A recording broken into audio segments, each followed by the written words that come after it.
गायत्री महामंत्र एक बार मेरे साथ दोहराओ।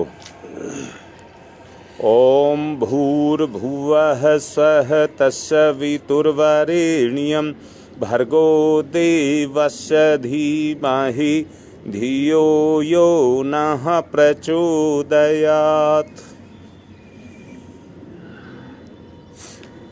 कल मेरे से रीता गंगा विहार से कह रही थी आत्मचिंतन कैसे करें। उसने अंत में ये सवाल पूछा था।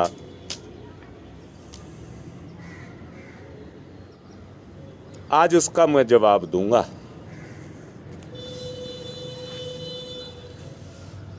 चिंतन ही चेतना को जोड़ने का माध्यम है।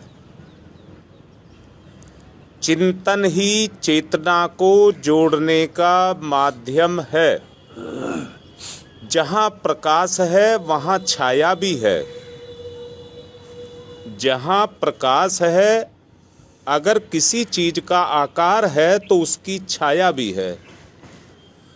प्रकाश से प्रकट होता है जो सामने है, जिसके ऊपर प्रकाश पड़ता है वो प्रकट होता है। जो प्रकट होता है उसकी छाया भी बनती है। संसार एक छाया है। चेतना चैतन्य से आती है, इसलिए वो चैतन्य है। संसार में आकर के हम छाया के पीछे दौड़ते रहते हैं और छाया को पकड़ने की कोशिश करते रहते हैं। जिसका कोई आकार नहीं है उसको छाया कहते हैं।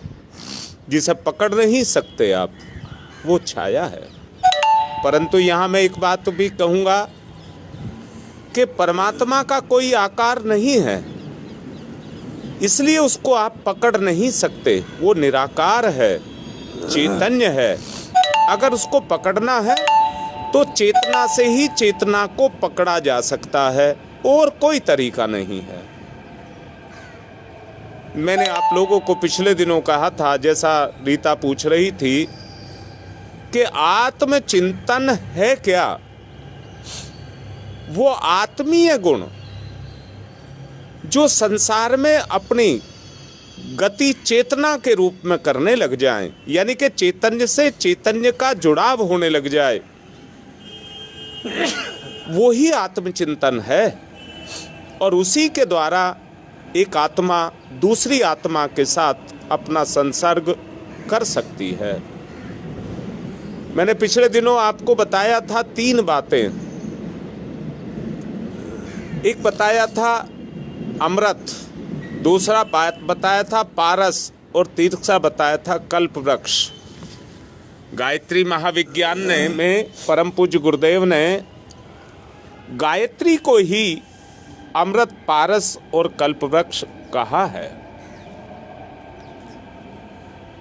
अब ये गायत्री क्या है? वो तत्व ज्ञान जिसको इस संसार में अध्यात्म के नाम से जानते हैं, वो तत्व ज्ञान जिसको आप अध्यात्म का नाम देते हैं। अध्यात्म शास्त्रों को पढ़ना, जप कर लेना, इसको अध्यात्म नहीं कहते हैं। अध्यात्म वो तत्व ज्ञान है जिसके द्वारा एक आत्मा दूसरी आत्मा के साथ अपने संपर्क को बनाती है। उस तत्व ज्ञान का नाम अध्यात्म है। इसी तत्व ज्ञान को पारस कहा गया है। मैं दोबारा से कह रहा हूं, एक बात को समझिए। संस्कार किसको कहते हैं? जब चेतना चेतना को प्रभावित करने की शक्ति अपने अंदर ग्रहण कर ले, उसको अध्यात्म कहते हैं। दोबारा से कहूँगा, ठीक से समझ लेना। दोबारा से ये कहना चाहूँगा,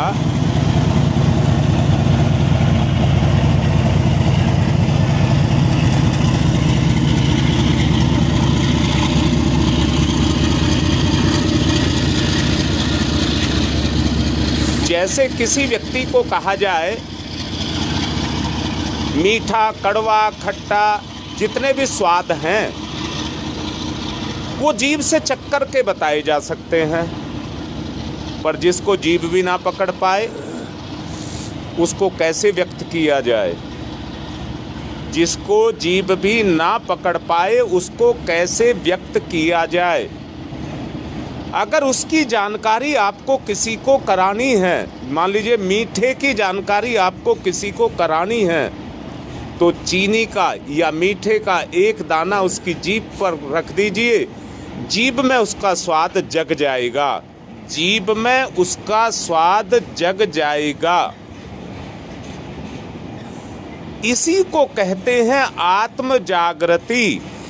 आत्म जागृति इसी को ही कहते हैं जहां आंतरिक रस को जगाया जा सके, और रस माने उस गुण को जगाया जा सके जो उस चेतना के अंदर है, उस गुण को किसी तरह से जगाया जा सके। मैं फिर से बोल रहा हूं, आत्मा के गुणों को जागरण करने के तरीके को ही आत्म जागृति कहते हैं। मैं समझता हूं मेरी ये बात आपको समझ आई होगी।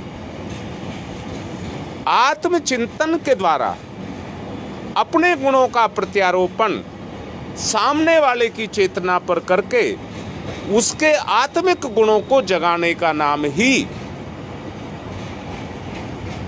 अमृत है, पारस है और कल्प वृक्ष है। स्पर्श होते ही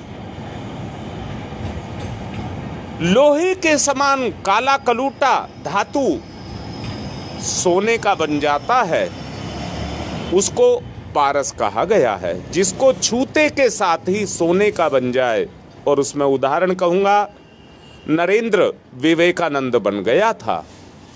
इसको कहते हैं अध्यात्म या आत्म ज्ञान। अध्यात्म या आत्म ज्ञान इसी को ही कहते हैं। तुच्छ श्रेणी का व्यक्ति, जिसका व्यक्तित्व तुच्छ श्रेणी का हो, वो भी सोने के समान आकर्षक और बहुमूल्य बन जाए।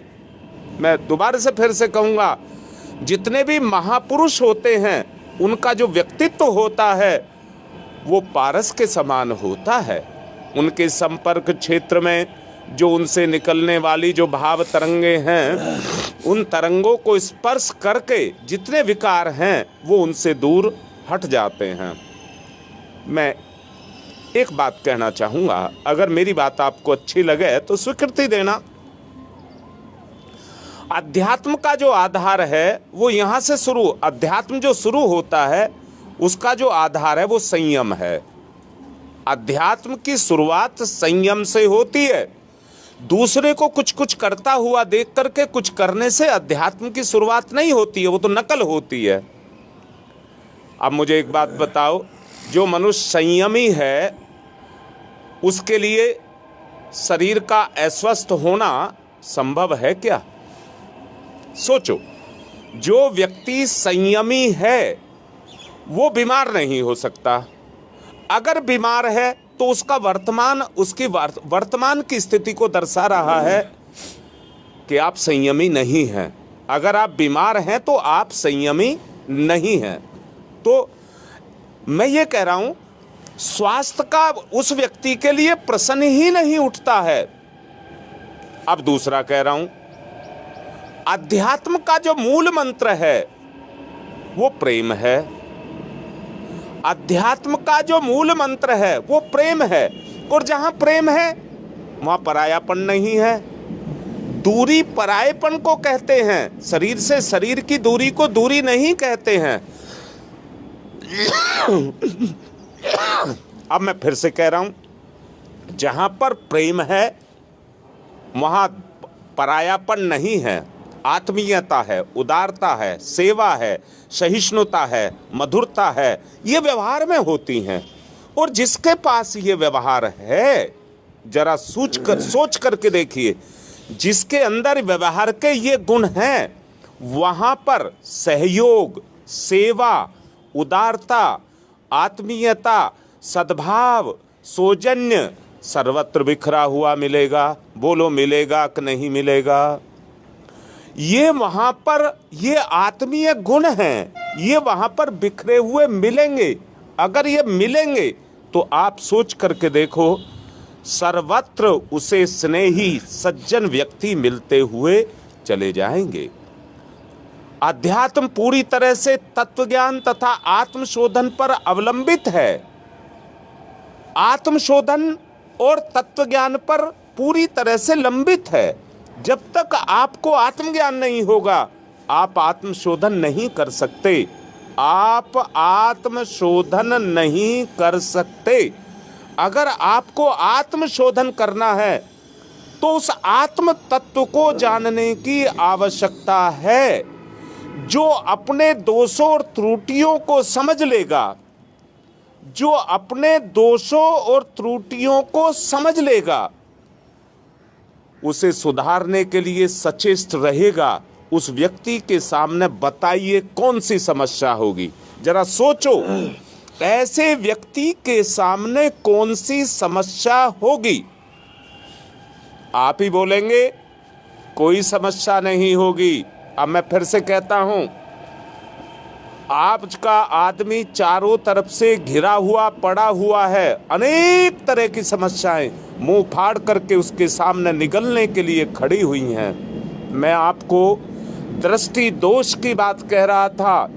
आत्मशोधन की प्रक्रिया इसलिए आवश्यक है कि हमारा दृष्टि दोष शुद्ध हो जाए, शुद्ध हो जाए। अपने दोष, दुर्गुण, कुविचार, कुसंस्कारों को रंगीन चश्मे से हम देखते हैं। रंगीन चश्मा दृष्टि दोष है। हमारी जो वास्तविक स्वाभाविक स्थिति है वो हमारी नहीं रह जाती। हमारी जो स्वाभाविक स्थिति है वो चश्मा लगते के साथ ही हमारी स्थिति को बदल देता है। इसलिए हमको क्या करना पड़ेगा? उस रंगीन चश्मे को, कौन सा रंगीन चश्मा? जो हमको हसीन सपने दिखाई देता है। और ये भी कह दूं, हर जगह पर उसको जो कुछ भी रंगीन दिखाई दे रहा है वो नर्क है, वो नर्क है। उस नर्क को देख करके वो उसमें पुलकित हो रहा है, वो उसकी तरफ आकर्षित हो रहा है। जब अपने आप को सुधारने और बदलने के लिए प्रयत्नशील आदमी होता है, तब बाहरी समस्याएं और परिस्थितियां अपने आप सरल हो जाती हैं, अपने आप सरल हो जाती हैं। अब जरा सोच करके देखिए, जो व्यक्ति अध्यात्म के तत्व ज्ञान को समझता है और आत्मशोधन के लिए उस प्रक्रिया को करता है, आत्मशोधन के लिए उस प्रक्रिया को करता है, तो जितनी समस्याएं हैं, बाह्य समस्याएं हैं, मानसिक समस्याएं हैं, वो अपने आप सुधरने लग जाती हैं। अध्यात्म एक विचारधारा है, संसार भी एक विचारधारा है। संसार सांसारिक ज्ञान से चलता है और अध्यात्म आत्मज्ञान से चलता है। अध्यात्म आत्मज्ञान से चलता है। जब तक पर पीड़ा को, पर दोष को पकड़ने की क्षमता तो हमने जगा ली, परंतु पर पीड़ा को पकड़ने की क्षमता हमने नहीं जगाई। इसलिए हम पर दोष दर्शन में, उस नरक में अपने आप को फंसा करके रखते हैं। अगर उस नरक से अपने आप को बाहर निकालना है तो हमको क्या करना पड़ेगा? हमको अपने आप को आत्मशोधन के रूप में सबसे पहले अपने दृष्टिकोण को शुद्ध करना पड़ेगा। अपने दृष्टिकोण को शुद्ध करना पड़ेगा। जब मनुष्य अपने ही दोष, अपने ही दुर्गुण, अपने ही कुविचार, अपने ही कुसंस्कारों को देखने लग जाता है तो वो अपनी ही चेतना को उन नरक में, पाप में, बुराइयों में अपने आप को पड़ा हुआ पाता है। अगर हमें उससे बाहर अपने आप को निकालना है तो सर्वत्र उसे उन अच्छाइयों को ही देखना चाहिए जो सर्वत्र इस दुनिया में बिखरी हुई पड़ी हुई हैं। उनको ही हमको देखना चाहिए, उनका दर्शन हमको करना चाहिए।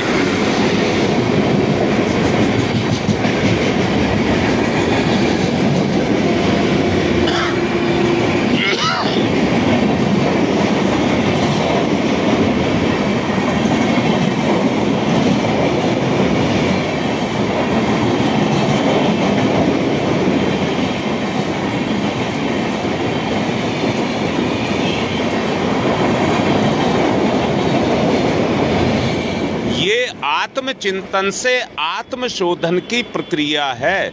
आत्मचिंतन से आत्मशोधन की प्रक्रिया है। यहां मैं फिर कहूंगा, विचारों को सुन करके, शास्त्रों को पढ़ करके आप कोई लाभ नहीं उठा पाएंगे। अगर आप लाभ उठाना चाहते हैं तो उस चिंतन को अपने चरित्र में उतारना शुरू कर दें और अपने चरित्र का शोधन करना शुरू कर दें। अगर उस काम को आप करते चले जाएंगे तो निरंतर आपके अंदर वो निखार आता हुआ चला जाएगा। आपके अंदर वो निखार निरंतर आता हुआ चला जाएगा। बाह्य समस्याएं, परिस्थितियां हमारा पीछा नहीं छोड़ती। हम तो चाहते हैं बदलना, परंतु ध्यान देना, मैंने कल भी कहा था, उन्होंने हमें पकड़ करके फंसा करके रखा हुआ है। हम उनसे निकलना चाहते हैं तो उतनी सामर्थ्य को हमें अपने अंदर जागृत करना पड़ेगा। और उसको मैंने कल कहा था, अध्यात्म की जो शुरुआत होती है वो संकल्प बल से होती है। जब आपकी अंतर चेतना अंदर से कहती है कि मैं बदल करके रख दूं, और जब उस प्रण पर इतनी हिम्मत जुटाता है कि उस पर टिका रहता है, तो परिवर्तन सामने दिखाई देने लग जाता है। और साफ साफ दिख रहा है, हम में से कोई भी ऐसा नहीं है जो स्वास्थ्य से घिरा हुआ ना हो और जो बाह्य परिस्थितियों से, समस्याओं से, तरह तरह की उनसे घिरा, नर्क से घिरा हुआ ना हो। तो इसलिए हमको आत्मशोधन करने के लिए क्या करना पड़ेगा? भौतिकता से आत्मीयता की तरफ हमको जाना ही होगा। अगर उस पथ पर हम जाना चाहते हैं तो निरंतर आत्मशोधन की प्रक्रिया को अपने साथ जागृत करना पड़ेगा।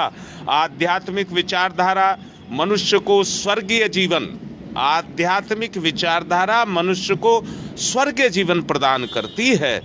आनंदमयी अनुभूति उसको कराती है। हर वक्त निरंतर उसकी चेतना आनंद को अनुभव करती है। इसलिए आत्मा और परमात्मा को प्राप्त करने का लक्ष्य इसी के माध्यम से प्राप्त किया जा सकता है। आपको ध्यान हो, मैंने अभी 2 दिन पहले आपको एक बात बताया था, भक्त और भगवान के बीच में, भक्त और भगवान के बीच में एक तुलनात्मक रिश्ता है। भक्त अपनी तुलना अपने भगवान से करता है। भगवान को इसलिए मानता है, जो गुण उसके अंदर नहीं है वो भगवान के अंदर है। वो भगवान से उन गुणों को प्राप्त करना चाहता है जो उसके अंदर नहीं है।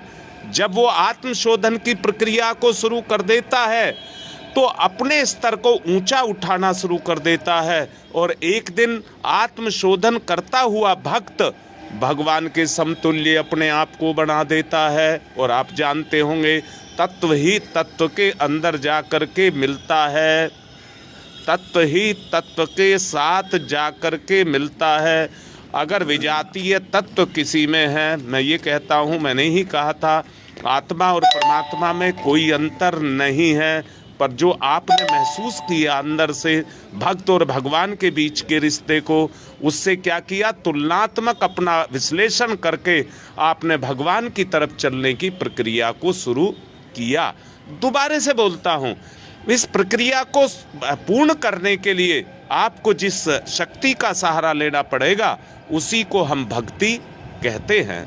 उस भक्ति के माध्यम से, उसी भक्ति के माध्यम से आप अपने आप को ऊंचा उठा सकते हैं। हाँ बेटा, नाला गंगा में मिलकर के गंगा हो जाता है, नाला गंगा में मिलकर के गंगा हो जाता है। ठीक इसी तरह से भक्त भगवान के साथ अपनी सही उसको मिला करके भगवान की श्रेणी में आता हुआ चला जाता है। आज ध्यान की प्रक्रिया आप अपने आप स्वतः पिछला चला करके पूर्ण कर लेना। अभी मेरी ट्रेन आने वाली है, 7:30 बजे की है, इसलिए मैं आज यहीं पर विराम दे रहा हूँ। आगे का आप कर लें। ओम शांति ही शांति ही शांति।